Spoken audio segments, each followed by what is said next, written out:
जय जय श्री सीताराम भक्तों, स्वागत है आपका हमारा YouTube चैनल ब्रह्मेश्वर महादेव ज्ञान दर्पण में। भक्तजनों, आज हमारा जो चर्चा का विषय हम चर्चा करने वाले हैं, जो भगवान गणेश चतुर्थी का जो व्रत होता है उसमें गणेश जी की स्थापना कैसे की जाती है, इसके बारे में बार बार जो है भक्तों का कमेंट हमारे पास आ रहा था। उसके बारे में जो है हम आज बताने वाले हैं। भक्तों, यदि आप हमारे चैनल पर नए हैं तो इसको सब्सक्राइब कर लीजिएगा। वीडियो आपको अच्छी लगे तो इसको लाइक कीजिए, ज्यादा से ज्यादा लोगों तक शेयर कीजिएगा। भक्तजनों, भगवान गणेश जी जो चतुर्थी का जो व्रत है, ये जो है हमेशा कृष्ण पक्ष के चतुर्थी के दिन जो है इस व्रत को किया जाता है। और इसमें खासकर भगवान गणेश जी की पूजा और साथ में जो है चंद्रमा की पूजा का विशेष विधान है। संतान की लंबी आयु के लिए, या जिनके जो है संतान नहीं होती है, या किसी प्रकार का रोग शोक है, किसी को घर में धन संपत्ति नहीं दिखती है, रिद्धि सिद्धि के दाता भगवान गणेश जी हैं। और अपनी सुहाग की लंबी रक्षा आयु के लिए,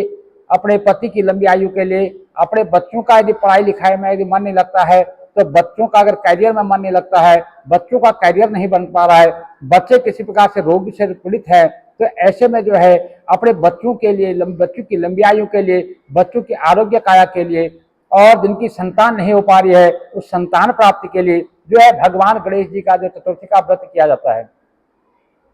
भगवान गणेश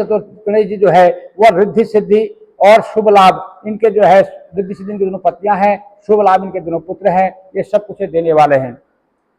भक्तजनों, इसी के बारे में जो है मैं पहले ही बता चुका हूं, क्योंकि गणेश चतुर्थी का जो व्रत है ये एकमात्र ऐसा व्रत है जो सिद्धि को देने वाला है, रिद्धि को देने वाला है, आरोग्य काया को देने वाला है, निसंतान को संतान देने वाला है, और रोगी को जो है रोग मुक्त करने वाला है। हर प्रकार के संकटों से जो मुक्ति दिलाने के लिए भगवान गणेश चतुर्थी का व्रत किया जाता है।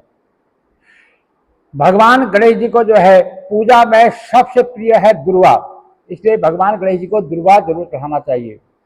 अब सबसे पहले जो है इनकी स्थापना के बारे में मुझे भक्तों ने जब प्रश्न किया है, तो स्थापना के बारे में बता दूं कि गणेश चतुर्थी का जो व्रत होता है वो तृतीया के दिन जो है एक दिन पहले जो है संयमित जो है भोजन किया जाता है। शाम को ब्रह्मचर्य का पालन किया जाता है। यदि संभव हो तो धरती पर उस दिन शयन करना चाहिए। चतुर्थी के दिन प्रातः काल में जो है ब्रह्म मुहूर्त में उठे, सूर्योदय से पहले उठे, उठ करके भगवान सूर्यदेव को नमस्कार किया जाता है, सूर्यदेव को अर्घ्य दिया जाता है, और उसके बाद धरती को नमस्कार करके उसके बाद जो है अपने घर में जो बड़े बुजुर्ग हैं उनको नमस्कार इत्यादि करके उसके बाद में भगवान गणेश जी का जो है जहाँ पूजन होता है वहाँ पर एक घी का दीपक जलाया जाता है, और अपने गुरु जी का ध्यान किया जाता है 1 मिनट के लिए। गुरु जी से जो है व्रत के बारे में आज्ञा ली जाती है। उसके बाद में एक संकल्प किया जाता है। संकल्प में जो है हाथ में अक्षत, पुष्प, जल, द्रव्य, फल इत्यादि लेकर के जो है संकल्प किया जाता है।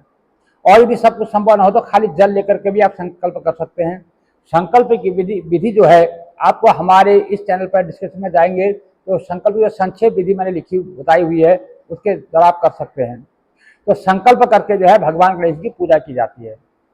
तो खास करके इनका जो पूजा का जो विधान होता है वो अपराह्न काल, यानी कि अपराह्न काल में, यानी सुबह अपने जो माताएं बहनें जो है वो अपना घर का कार्य निपटा लेती है, जैसे बच्चों को स्कूल भेजना है, पति को ऑफिस भेजना है, और भी जो कार्य है उनको अपना फुर्सत करके फिर फुर्सत में होकर के अपराह्न काल जो होता है उस समय जो है भगवान गणेश जी की पूजा की जाती है और कथा श्रवण की जाती है।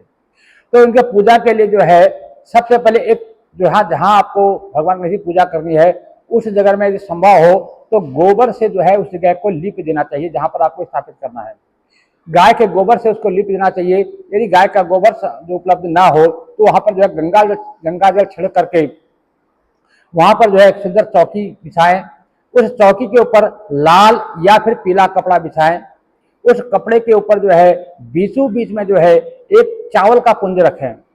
और उसमें दुर्वा रखें। चावल और दुर्वा और एक आध जो है सिक्का उस पर रख लें। उसके ऊपर जो है भगवान गणेश जी को विराजित करें, और भगवान के दाएं और बाएं 2 चावलों के पुंज रखें। जैसे भगवान जी गणेश में हैं, उनके दाएं और बाएं में रिद्धि और सिद्धि के लिए उसमें जो है चावलों के पुंज रखे जाते हैं। उन चावलों के पुंज में जो है एक एक सुपारी जो है रिद्धि और सिद्धि के रूप में रखा जाता है। बीच में भगवान गणेश जी हो गए, और भगवान गणेश जी के दाहिने तरफ, यानी जब हम पूजा करेंगे तो हमारे बाएं हाथ की तरफ जो है एक कलश की स्थापना की जाती है। जहां कलश रखना है कलश के नीचे भी जो है कुछ चावल रखे जाते हैं या फिर गेहूं रखे जाते हैं। तो जो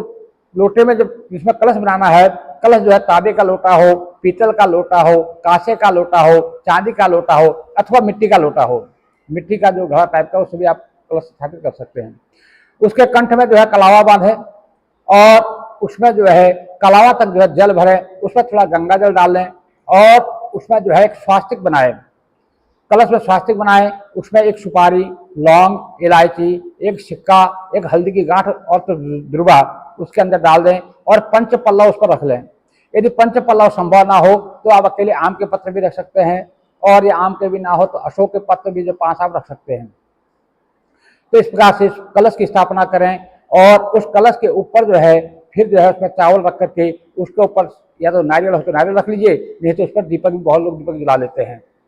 ये जैसी आपकी मान्यता हो, कोई लोग वहां दीपक जलाते हैं, कोई इसके ऊपर जो है नारियल रखते हैं। बाकी जो गणेश जी जहाँ स्थापित है, गणेश जी के दाएं बाएं जो है रिद्धि और सिद्धि का आसन हो गया। सामने जो है एक चावल का पुंज रखे, उसके ऊपर एक सुंदर दीपक रखे, उस दीपक के ऊपर में जो है उस दीपक के नीचे चावल रख करके उसके ऊपर दीपक जलाए, जो घी का दीपक जलाएं और उस प्रकार से फिर भगवान गणेश जी को स्थापना करके भगवान गणेश जी को जो है पहले स्नान कराएं, गंगा जल और पानी से स्नान कराएं, फिर उनको जो है पंचामृत बना करके पंचामृत स्नान कराएं और फिर उसके बाद उनको शुद्ध जल से गंगा जल मिलाकर उससे स्नान कराएं, फिर उनको साफ रुमाल से पोंछ दें, अंग प्रोक्षण करें, फिर उनको जो है वस्त्र पहनाएं। यदि मूर्ति बहुत छोटी हो, वस्त्र की सुविधा ना हो तो एक कलावा जो है उनको वस्त्र के रूप में दें और फिर उनको जो है कलावा दे दें। जो यदि मूर्ति से बड़ी है तो उनको वस्त्र पहनाएं और उनको जो है एक जनेऊ, उनको जो है एक जनेऊ अर्पण करें गणेश जी को और उनको जो है तिलक करें और अक्षत चढ़ाएं और उनको जो है माला पहनाएं, बड़ी है तो माला पहनाएं, यदि बिल्कुल छोटी मूर्ति है तो उनको पुष्प चढ़ाएं और इस प्रकार से जो है गणेश जी को जो स्थापित करें और उनको जो है दुर्वा जरूर चढ़ाएं। यदि संभव हो तो 101, 108, 51, 21, 11 जितना आपकी श्रद्धा हो उतने जो है हरी हरी दुर्वा चुन करके उनको दुर्वा अर्पण जरूर करें और फिर उनको जो है पंचमेवा, पंच मिठाई और जो अपने लड्डू है या जैसे पेड़े हैं या मोदक अपने बनाए हैं तो मोदक हैं उनको भोग लगाएं, खीर पुए बनाए हैं तो उनका भोग लगाएं और उनको जो है कुछ फल चढ़ाएं। वैसे 5 प्रकार के फल हो तो 5 प्रकार के फल, 5 प्रकार के ना हो तो 2 प्रकार के, तो कम से 2 फल तो होने चाहिए और कुछ उनको पैसा जरूर चढ़ाएं, कुछ द्रव्य उनको चढ़ाएं दक्षिणा में और इस प्रकार से उनको जो है निवेदित करें और उनको जो है फिर भोग लगाएं और फिर जो है अपना जो है कथा करने के लिए कथा सुनने के लिए बैठ जाए। जो रिद्धि सिद्धि आपने स्थापित की है उनको भी जो है गंध अक्षत पुष्प चढ़ा करके, कलावा का वस्त्र दे करके उनको भी थोड़ा थोड़ा जो नैवेद्य चढ़ा करके उनकी भी पूजा अर्चना कर लें। फिर उसके बाद में जो है आप कथा सुनने के लिए जब बैठें तो एक तो शुद्ध आसन पर बैठे, जो कथा सुनने वाले वो भी आसन पर बैठे, जो कथा कहने वाला वो भी शुद्ध आसन पर बैठे और जो है अपने आगे जो है एक पात्र जो है जल से भरा हुआ लोटा या पात्र जो है अपने आगे रखें। हाथ में सफेद तिल हो तो सफेद तिल, नहीं तो सफेद चावल हाथ पर रखें और आप कथा श्रवण करें या कथा कहें, जो भी गणेश चतुर्थी जिस हर जो गणेश चतुर्थी में जो अलग कथाएं होती हैं तो उस कथा को सुने और कथा को सुनने के बाद में एक आध जो कह रहा है कहें और सुने और सुनने के बाद में जो है उस जो हाथ में आपने जल जो तिल और चावल जो रखे हैं उसको 2 भाग कर लें। एक भाग किसी दोने में या किसी कपड़े में कहीं गांठ बांध करके उनको रख लें, एक भाग जो है आगे जो आपने जल का लोटा रखा हुआ है उसमें डाल दें। तो उस लोटे को जो है भगवान सूर्य देव को जो है अर्घ्य के रूप में अर्पित कर दें और जो आधे तिल आपने रखे हुए हैं वो फिर शाम के समय क्या है, अच्छा उस समय क्या है कि आरती सुनने के बाद में भगवान गणेश जी की आरती कर लें। जब कथा सुनने के बाद भगवान गणेश जी की जो है आरती कर लें। आरती करने के बाद उनसे क्षमा याचना मांग लें, उनको जो भी है अपना पत्र पुष्प चढ़ा करके भोग लगा करके उनसे क्षमा याचना मांग लें। फिर शाम का समय जब आता है तो शाम के संध्या काल में शाम के समय पहले गणेश जी की पूजा की जाती है। फिर गणेश जी को जो अपने सामने जो भी खाने के लिए जो बनाया है तो उसमें जो है मोदक इत्यादि जो बनाए हैं उनको आप भगवान को अर्पण करें, भगवान को भोग लगाएं और उसके बाद भगवान को भोग लगाने के बाद में जब चंद्रमा क्षितिज में जब आकाश पर चंद्रमा उदय हो जाए तो चंद्रमा उदय होने के बाद में जो है एक जल का पात्र अपने आगे रखें और थाली, कांसे की थाली हो या पीतल की हो, तांबे की हो, एक थाली रख करके उसमें जल भर लें, उसमें चंद्रमा की परछाई देखें, उस परछाई में जो है चंद्रमा को अर्घ दें। अर्घ में जो है दूध और जल मिला लें, जो दिन के बचे हुए चावल अथवा जो तिल जो बचे थे वो उसमें डाल लें और उससे जो है चंद्रमा को अर्घ दें। अर्घ देने के बाद उस परछाई में है जो थाली में जो है चंद्रमा को जो है गंध, अक्षत, पुष्प, धूप, दीप दे उसको नैवेदित करें और जो नैवेद्य मोदक इत्यादि जो आपने बनाया था वो चंद्रमा को भी भोग लगाएं। तो ऐसा करने के बाद चंद्रमा से जो है माफी मांगें और चंद्रमा से क्षमा याचना करें। इस प्रकार से भोग लगाने के बाद में चंद्रमा को जो है नमस्कार करके उसके बाद अपने घर में आकर के अपने, अगर उस समय संभव हो, यदि ब्राह्मण की उपलब्धता हो तो ब्राह्मण भोजन बहुत अति आवश्यक होता है, और यदि उपलब्धता ना हो, रात्रि का समय हो, ब्राह्मण उपलब्ध ना हो, तो ब्राह्मण के भोजन के निमित्त जो है सीधा जो है चावल, आटा, सब्जी इत्यादि सब कुछ उनका जो भोजन का जो भी भोजन का सामान होता है वो सब कुछ निकाल के, बहुत से लोग क्या करते हैं खाली एक मुट्ठी चावल निकाल दिए या एक मुट्ठी आटा निकाल दिया तो हो गया, तो ऐसा नहीं होता है। खाने का पूरा सामान उसमें होना चाहिए, नमक, मिर्च, मसाला जो भी आप खाते हैं। तो अगर सीधा का मतलब भी होता है कि मतलब घी, तेल जो भी आप लगाते हैं, जो भी खाने में यूज होता है, एक आदमी का पूरा आहार का जो होता है वो जो है उसमें निकाल करके आप उसको रख लें, उसमें द्रव्य कुछ दक्षा रख लें। यदि संभव हो तो वस्त्र रखें, वस्त्र ना हो तो खाली इसमें अनाज रख करके जो भी उसमें दक्षा रख करके ब्राह्मण के निमित्त जो है उसको वहाँ जहाँ आप पूजा कर रहे थे उस पूजा स्थल पर रख लें। उसके बाद जो प्रसाद बनाया है वो अपने बच्चों को, अपने पतिदेव को, उनको प्रसाद अर्पण करें, प्रसाद उनको निवेदन उनको दें और फिर खुद भी प्रसाद जो है लें, अपने बच्चों को जो है आशीर्वाद दें। तो इस प्रकार करने से जो है ये जो है जो गणेश चतुर्थी का जो स्थापना का जो है मैंने आपको बताया है, जो गणेश स्थापना का जो बार बार लोग कहते हैं। अब क्यों बहुत से लोग क्या होता है कि ये जो गणेश चतुर्थी का जो 10 दिन के जो गणेश जी को बुलाते हैं, जो 10 दिन के लिए स्थापित करते हैं, वो भी इसी विधि से करते हैं। पर उसमें क्या है कि 10 दिन अलग अलग प्रकार का भोग लगता है, अलग अलग दिन का जो है उनको भोग लगा करके 10वें दिन को विसर्जित कर दिया जाता है। और जो एक दिन का जो हमारे गणेश चतुर्थी का जो व्रत करते हैं उसमें क्या है कि घर के जो गणेश जी हैं उनको स्थापित कर लेते हैं, फिर उठा करके उनको मंदिर में रख लेते हैं, फिर अगले गणेश चतुर्थी आने पर उन्हीं गणेश जी को जो है नहला धुला करके फिर उनकी पूजा होती रहती है। इस प्रकार से ये पूजा होती है। और शाम को जो है अपना व्रत इत्यादि करके जो है अपने बड़ों का आशीर्वाद लेकर के, अपने बच्चों को प्रसाद दे करके फिर जो है आप व्रत को खोल सकते हैं। उस दिन रात्रि को जो है आपको ब्रह्मचर्य का पालन करना है, उस दिन भी आपको जो है संयमित भोजन करना है, जो है शुद्ध सात्विक भोजन करना है। तो ऐसा जो करता है तो उसके जो है भगवान गणेश जो है रिद्धि सिद्धि के दाता है। जिनकी जन्म कुंडली में चंद्रमा कमजोर होता है, चंद्रमा क्षीण होता है, या जिनका मन चंचल रहता है, मन नहीं लगता है, जिनके बच्चों का अगर मन अगर पढ़ाई में नहीं लग रहा हो, बच्चों का मन चंचल हो, उनको भी जो है गणेश चतुर्थी जो संकट हर, इसका नाम है संकट हर चतुर्थी, यानी ये संकटों को हरने वाला जो व्रत होता है। तो इस व्रत को जो है हर माता बहन को से मेरे हिसाब से सबको करना चाहिए। ये घर में रोग, शोक, दुख देता हरने वाला होता है और बच्चों को जो है सुख समृद्धि देने वाला, बच्चों को जो है पढ़ाई में मन इनका लगता है, उनकी जो बुद्धि तीव्रता देने के लिए भगवान गणेश जो है बुद्धि का जिताता है। तो बुद्धि को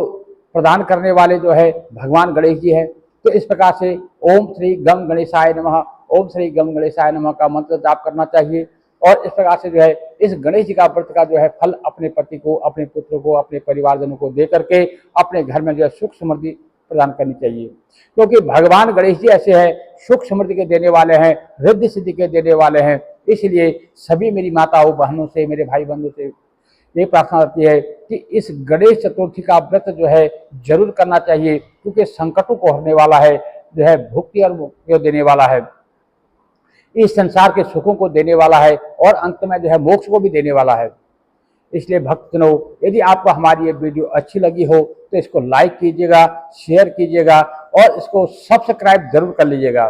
भक्तजनों, बहुत दिनों से मेरे को व्हाट्सएप पे कमेंट्स आ रहे थे कि गणेश स्थापना के बारे में कैसे किया जाए, उसके बारे में लोग पूछ रहे थे। तो मैंने जो है संक्षेप में ये बताया है कि जो सरल विधि जो होती है, जैसे हम घर में गणेश को स्थापित कर सकते हैं, उसकी विधि मैंने आपको बता दी है। इसको आप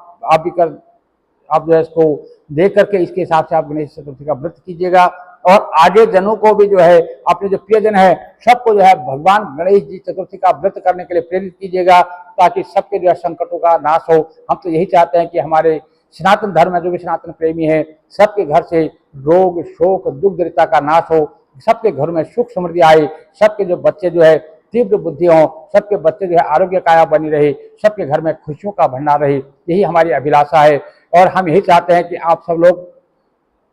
भगवान को किसी न किसी रूप में भजें, क्योंकि भगवान अंततः एक ही है।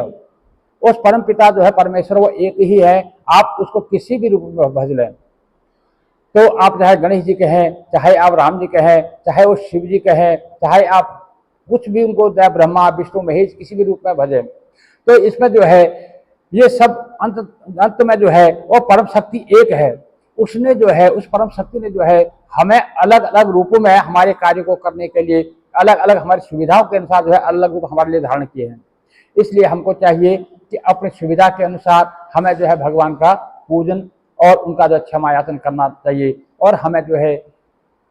किसी न किसी रूप में भगवान को जरूर भजना चाहिए। जय जय श्री सीताराम भक्तों।